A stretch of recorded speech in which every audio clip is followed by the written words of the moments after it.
Advocate Santosh Malvikar यांनी तिलारी घाटात स्वखर्चानं लावले दिशादर्शक फलक. वारंवार आंदोलन करूनही सार्वजनिक बांधकाम विभागानं दुर्लक्ष केल्याचं उचललं पाऊल. विधायक कामाबद्दल ॲडव्होकेट मळवीकर यांच्यावर होतोय सर्व स्तरातून कौतुकाचा वर्षाव.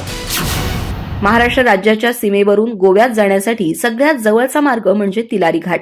मात्र तीव्र उतार आणि वेडीवाकडं वळणं यामुळे तो तितकाच धोकादायकही आहे. यामुळेच घाटात प्रत्येक ठिकाणी दिशादर्शक फलक असणं अत्यावश्यक आहे.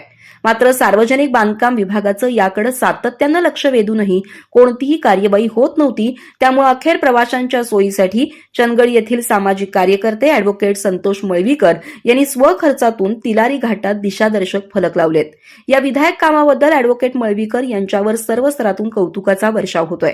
याबाबत बोलताना ॲडव्होकेट मळवीकर म्हणाले की चंदगडमधून गोव्यात उतरण्यासाठी तिलारी घाट हा अत्यंत जवळचा मार्ग आहे. नववर्षाच्या स्वागतासाठी राज्यातील असंख्य पर्यटक गोव्याला जात असतात आणि जवळचा मार्ग म्हणून या तिलारी घाटाचा मार्ग अवलंबतात. मात्र अत्यंत तीव्र उतार आणि वेडीवाकडी वळणं यामुळे या मार्गावर नव्यानं प्रवास करणाऱ्या चालकाला रस्त्याचा अंदाज येत नाही.